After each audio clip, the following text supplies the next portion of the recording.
Boa tarde, eu sou a professora Heloísa Estelita, da FGV, e estou hoje entrevistando o professor Eduard Ivanov, que é professor da National Research University Higher School of Economics em Moscou e professor visitante aqui na FGV. Professor, welcome to GV, and could you tell us a little bit about your professional background? So thank you very much, first of all. I'm very glad to be here in DIREITO GV and in Brazil and teach in this class. I'm a professor of international law at the National Research University High School of Economics in Moscow, in Russia. I'm graduated from the Moscow State University, from the Faculty of Law, of course. I have also professional experience not only in the scientific field but also in state service, in the Russian Financial Intelligence Unit. And I was responsible for financial investigations in the field of money laundering and financing of terrorism. And also I've been a co-chair of the working group on typologies in the Eurasian group on combating money laundering and the financing of terrorism. It's one of the FATF-style regional bodies. So I'm also a visiting professor at the University of Münster in Germany, and I'm also very glad to be here as a visiting professor. And talking about typology of money laundering, which one is more common in Russia? There is a lot of different typologies because these guys are very clever. I mean, these guys who develop these typologies. Yes. We have a lot of problems with, for example, misuse of cash transactions in this field. We have also a lot of problems with offshore zones because sometimes it's quite difficult to receive information from these countries and territories. Mm-hmm. And all the possible typologies we also have in Russia, the misuse of insurance sector or securities market and so on. Okay. And what motivated you to come to Brazil to give a course about money laundering? We have very good cooperation with the DIREITO GV and the Law School Global League. The High School of Economics is also one of the members of this new organization, but very good and global organization. And my Brazilian colleagues invited me to teach this course here, and I'm very glad because I have very good group of students, very international students from Brazil, from the US, Canada, and the different European countries, also even India, so everywhere in the world presented here in my group. And I have very good communication here with my Brazilian colleagues, also very interesting exchange of ideas, of information, of professional experience in this field. Is it your first time to Brazil? It's the second time. First time I've been here in São Paulo during the second meeting of the Law School Global League, and it's my second visit here. And what can you tell us about your experience in teaching here in FGV? First of all, I would like to say that it's a very good opportunity for professors to teach here. Everything was very good prepared for my visit, and I would like to thank the international office of DIREITO GV for this wonderful preparation of this visit. And it's also very interesting for me to teach, to communicate with different students from different countries and also with different background, because I have some students in a group which are already graduated from different universities. Some of them are undergraduate. I have also economists, not only law students, mm-hmm. and we can discuss this topic from different positions and different points of view. Professor Edward, we'd like to know your ideas about terrorism. So at the moment it's really a global international problem. It's one of main main parts of my research activities during the last 4 years. And now we can see the situation that many countries, very quiet countries, which never had such problems before, like for example Sweden or Norway, now have problems with terrorists. It's horrible terrorist attacks, like this Breivik case, for example, in Norway, and terrorist attack in Stockholm in the central street in Drottninggatan in Stockholm in Sweden. And of course Russia has this experience in combating terrorism. It's a really global international problem because we have new challenges for international law, activities of international terrorist organizations as independent actors, more or less independent of any state. And we have another problem, the problem of states supporters of these terrorist activities. And I try to develop some ideas about responsibility of international terrorist organizations under international law. The idea is to recognize these organizations, not of course as subjects of international law, but as subjects of responsibility under international law, and establish a legal base for responsibility of states, supporters of these organizations. Because at the moment we don't have such legal base in international law for responsibility of states for this support. It's a very interesting topic, and I'm going to continue this research in cooperation with my foreign colleagues also. From the legal point of view, which are the challenges on implementing regulations to combat terrorism?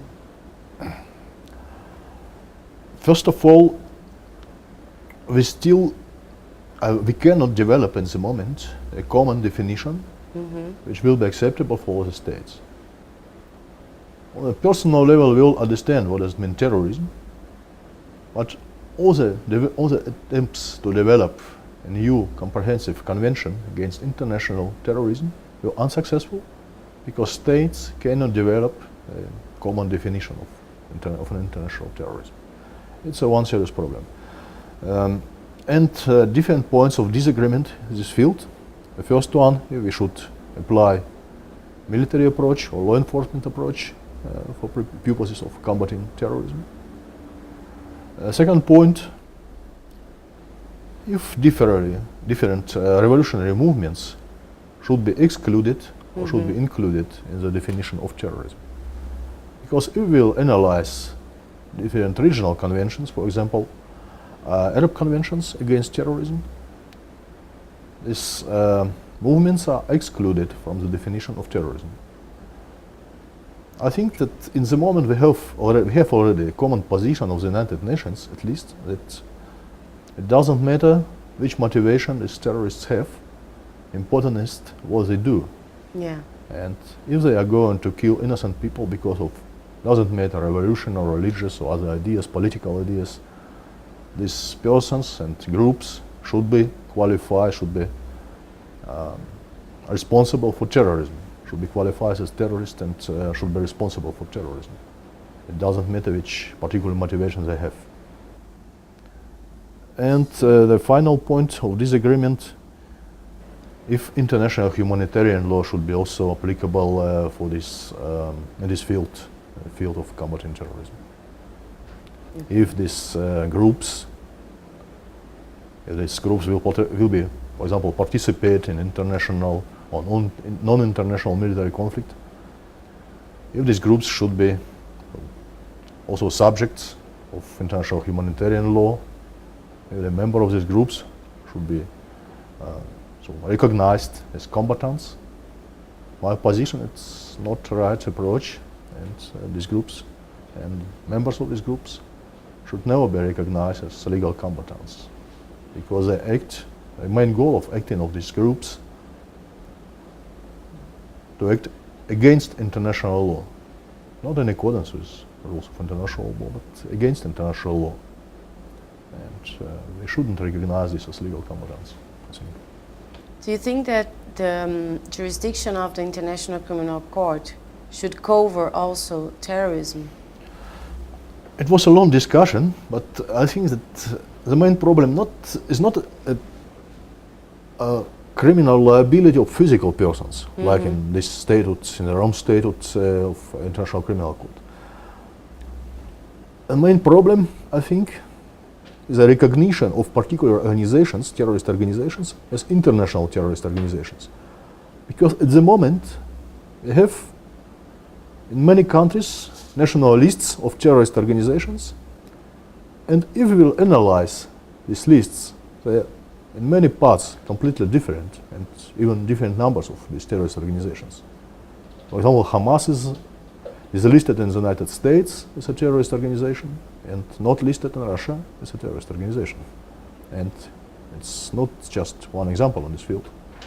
And I think it's important for the combating crime of international terrorist organizations to establish and develop an international mechanism of recognition of these organizations on the international level as international terrorist organizations. And this decision can be prejudicial for national courts and can play a significant role for the future criminal liability of members of these organizations in different countries of the world, just for membership, for participation in these terrorist organizations. I think it could be very important, very useful for the prevention of terrorism. Because we had, for example, some times ago, a case of Mohammed Merah and friends. French police knew that this man has close relations with terrorist groups in Afghanistan, visited his even military camp of terrorists in Afghanistan, but they didn't have legal base to arrest him and to prevent terrorist attacks in France. And only when he killed several innocent people in France, the police started investigation, and finally he will killed during the police operation in Paris. But if we will have legal base to prevent these terrorist attacks and to arrest these people just for membership, for participation in these terrorist organizations, before they will commit the act of terrorism, a particular terrorist attack, I think it would be very useful for the world peace and security, and for the security of many countries, and for life of innocent persons, private persons, would be killed during these attacks. Brazil and Russia are included in the BRICS. Yeah. And do you think it makes sense for these countries to cooperate, especially Brazil and Russia? I believe so, that the cooperation in this group of BRICS countries is one of the priorities of Russia, of Russian government now, because we have a lot of possibilities of cooperating in the economic field and have more significant impact in the discussion in the world about the development of world economics. And we can also cooperate in other fields of interests, and also try to develop same standards of cooperation of economic activities, even same standards in my particular field in combating terrorism and prevention of money laundering and prevention of corruption. I think it could be very useful, first of all, for the development of our economics, this type of cooperation, and Russia supports it very much. And can you tell us a little bit about the importance of the Global League of Law Schools? It's also a great idea, because they have in the league universities practically from all parts of the world. We have Brazil, we have United States, we have European universities, we have universities from China, from South Africa, from Australia. And it's a very good platform for cooperation, for development of research activities, for development of summer schools with co-teaching of professors from different universities. It's a great opportunity for students to have just in one place professors from completely different parts of the world, and discuss particular topics, taking into account different positions, different legislations, different scientific experience of these professors. And also one of the ideas in the development of master programs, LLM programs, which could be developed in the league, and in the future all the students from different universities, members of the league, can participate in these programs and study in this program, in this LLM program. I think it's a great opportunity for students to do that.